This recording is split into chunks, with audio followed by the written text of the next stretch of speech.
সন্ধ্যার পরে নবনির্বাচিত রাসূল ভিপিজিএস আমার সঙ্গে আমার অফিসে দেখা করতে গেছেন। ভালো লেগেছে আমার।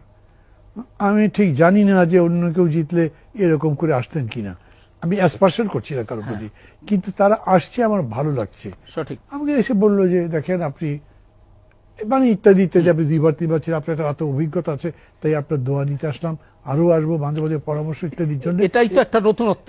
এগুলো বললেন, অতীতে তো এরকম কোন বলবার পরে আমি তাদেরকে যখন বলছিলাম যে এই অভ্যুত্থানের স্পিরিট, এই রাজনীতির কথা আসছে, তখন বললো না, রাজনীতি হয়তো পার্থক্য থাকতেই পারে, কিন্তু ডাকসু হিসেবে ছাত্রদের স্বার্থের প্রশ্নে আমরা তো একসাথে কাজ করতে পারি।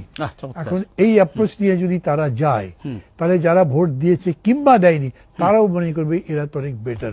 ওরা জেতার পরে বিরাট মিছিল করেনি, রং খেলে নাই, মানুষকে বিব্রত করেনি, রাস্তাঘাট বন্ধ হয় নাই, বরঞ্চ গিয়ে নামাজ পড়েছে, শুকরিয়া আদায় করেছে। বহু লোকে বলতে শুনলাম দেখো কত ভদ্র ছেলে। মানে আমি এখন বলছি, কারো শুরু আচ্ছা মান্না হয়ে খুব প্রশংসা শুরু করে দিয়েছে, কাছেও হাসপাতালে তারা গিয়েছে। হ্যাঁ গেছে, সেই তো বলছি। আমি বলছি যে অনেকে বলতে পারে যে আচ্ছা প্রশংসা শুরু করে দিয়েছে, কিন্তু আপনি একটা ভালো জিনিসের প্রশংসা না করলেই সেটা যে আটকে থাকবে এরকম তো না। আপনার ব্যবহার যদি ভালো হয়, আমি বলি বা না বলি, শান্ত এটা বুঝবেন, এটা উনিও বুঝবেন, না বোঝার কি আছে, আপনার সাথে মিশলেই তো বুঝবেন। এইখানে ওই জিনিসটা আমাদের বুঝতে হবে, ছাত্ররা কি চায়। কোন ক্রমেই 13,000 ছাত্রছাত্রী বা শিক্ষার্থী শিবির করে না।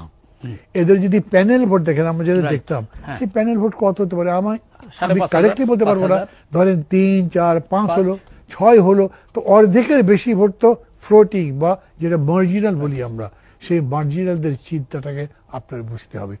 এই প্রথম আমি দেখলাম ঢাকা বিশ্ববিদ্যালয়ের স্বতন্ত্র প্রার্থী দাঁড়ায়, ভিপিতে দাঁড়ায়। আমাদের সময় হলে একটা সদস্য স্বতন্ত্র দাঁড়াতে পারতো না, কে ভোট দেবে ওকে? স্বতন্ত্র আবার প্রার্থী কি ডাকসুর মধ্যে কত বড় দায়িত্ব, স্বতন্ত্র দাঁড় কোনো দল নাই, কোনো কমিটমেন্ট নাই, সে হতে পারে, কিন্তু দাঁড়াচ্ছে এবং মনে করছে আমি একটা সেলিব্রিটি, আমার এত ফলোয়ার আছে, আমার ফ্যান পেজ এত, ইত্যাদি ইত্যাদি। এগুলো তাদের কাছে মানে বিবেচ্য বিষয়। আমরা যে আইটি জেনারেশন এখন দেখছি, এইটা আমরা আমাদের সময় দেখি নাই। এই জন্য আমি মনে করি অনেক কিছুই নতুন করে ভাববার আছে। এই যেগুলোর কথা বললেন সেগুলো তো তারা